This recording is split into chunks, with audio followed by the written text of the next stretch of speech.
حضرت عیسیٰ علیہ السلام کے نانا کا نام حضرت عمران تھا۔ حضرت عمران کے ہاں اولاد نہیں تھی۔ ان کی زوجہ حضرت حنا سلام اللہ علیہ، پیغمبروں کا خاندان ہے، پیغمبروں کی صحبت ہے، تو وہ بھی صبر شکر کر کے اللہ کی رضا پہ راضی تھی۔ گھر کے صحن کے اندر دوپہر کے وقت چارپائی بچھائے ایک درخت کے نیچے قیلولہ کرنے لگی تو ایک منظر دیکھا کہ درخت پر ایک چڑیا نے گھونسلہ ڈالا ہوا تھا اور اس نے بچے دیے ہوئے تھے۔ وہ کہیں سے اڑ کے جا کے دانا اٹھا کے لاتی اور بچہ چونچ کھولتا اور ماں اس کی چونچ میں دانا ڈالتی۔ چڑیا کے بچے کے ساتھ چڑیا کی محبت کو دیکھا تو حضرت حنا کا دل چوٹ کھا گیا اور بارگاہ ازدی میں عرض کی، مالک تو نے جانوروں کو بھی بچے دیے ہیں اور وہ ان سے پیار کر رہے ہیں، تیرے دربار میں کیا کمی ہے اگر تو مجھے اولاد عطا کر دے۔ دل چوٹ کھا گیا، دل کی اتھاہ گہرائیوں سے دعا نکلی، عرش تک جا پہنچی۔ اللہ نے حضرت حنا کو کرم نوازیوں سے مالا مال کر دیا۔ حضرت حنا نے کہا، اے اللہ جو میرے وطن میں ہے میں تیرے گھر کے لیے اس کو وقف کر دی۔ جب ولادت کے لمحے آئے تو حضرت حنا زوجہ عمران نے بیٹی کو جنم دیا تو پریشان ہو گئی کہ مالک یہ تو بیٹی ہے، میں نے تو اس کو مسجد اقصی کے لیے وقف کیا ہے اور وہاں سارے مرد ہیں، ایک لڑکی جب جوان ہوگی تو اس کو وہاں کیسے چھوڑ سکوں، منت میری کیسے پوری ہوگی۔ بہت پریشان ہوئی منت کی تکمیل کا سوچ کے کہ مالک یہ تو بیٹی ہے۔ آواز آئی، پریشان ہونے کی ضرورت نہیں حنا، جو تو نے بیٹی جنم دی ہے ایسے تو بیٹے بھی نہیں ہوتے۔ اس بیٹی کا نام کیا رکھا گیا؟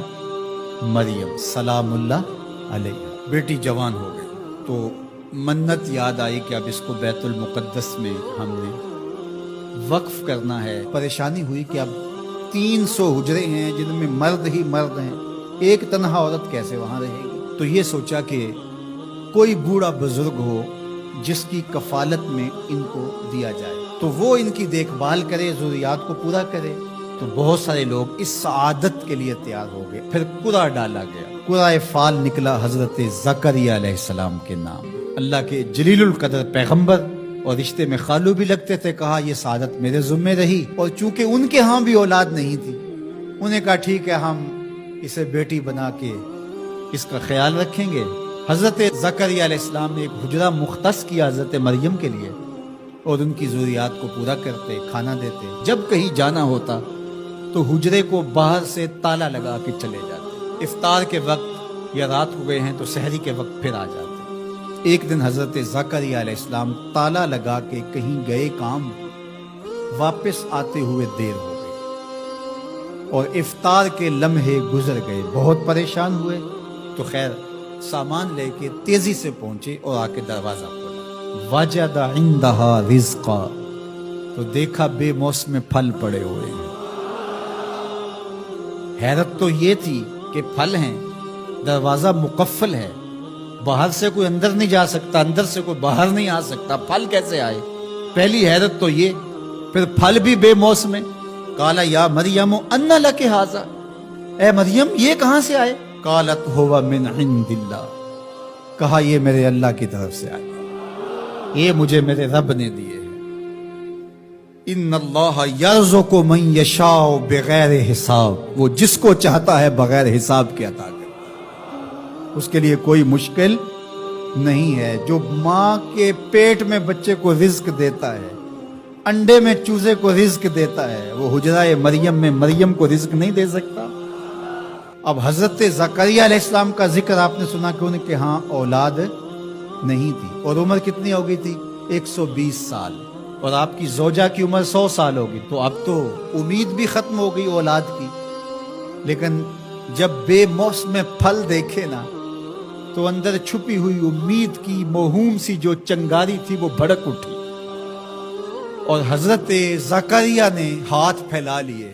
ہنالک دعا زکریا رب، مالک جب تو مریم کو بے موسم پھل دے سکتا ہے، میرے شجر عمر پر اولاد کے آنے کا موسم بیت گیا ہے، لیکن مالک کیا تو مجھے بے موسمی اولاد نہیں دے سکتا؟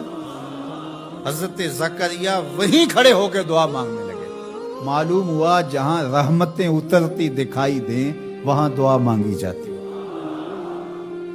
ہم جب اللہ والوں کی قربت میں جا کے اللہ سے دعا مانگتے ہیں تو کچھ لوگ معترض ہوتے ہیں کہ اللہ تو ہر جگہ موجود ہے، یہاں کیوں مانگ رہے ہو؟ مسجد اقصی پاس ہے لیکن حجرہ مریم میں اللہ کا پیغمبر دعا مانگ رہا ہے، وہاں رحمت آنکھوں سے اترتے ہوئے دیکھی۔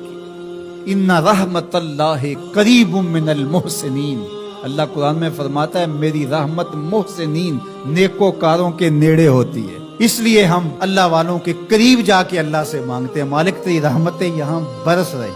ہنالک دعا زکریا ربہ، وہیں کھڑے ہو کے دعا مانگنا شروع کر دی، اللہ مجھے ستھری اولاد عطا کر۔ پھر کیا ہوا کہ کہا گیا یہاں دعا کیوں مانگ رہے ہو، میرے گھر میں آؤ۔ کہا گیا نبی ہو کے ولیہ کے حجرے میں دعا مانگ رہے ہو، تمہیں کچھ نہیں دیا جائے گا؟ نہیں، سنو قرآن سنو۔ فنادتہ الملائکہ، فرشتے آ کے پکار کرنے لگے۔ کب؟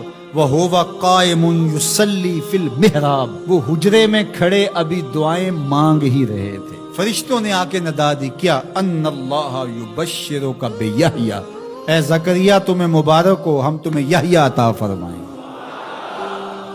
اولاد مانگی ہے تو یحییٰ ملے گا، لیکن اکیلی اولاد نہیں مانگی، ذریۃ طیبہ، ستھری اولاد مانگی ہے، پاک اولاد مانگی ہے۔ تو مصدقم بکلمۃ من اللہ وسیدا وحصورا ونبیا من الصالحین، جو بیٹا دینے والے ہیں وہ کلمت اللہ کی تصدیق کرنے والا ہوگا، سردار ہوگا، عورتوں سے الگ رہنے والا ہوگا، اور پیغمبر ہوگا، صالحین سے نبی ہوگا، یہ شانوں کا مالک ہوگا، فوراً دعا قبول ہوگی۔ یہ ہے کرامت سیدہ مریم کے حجرے میں بے موسم پھلوں کا ملنا اور وہاں دعاؤں کا قبول ہونا۔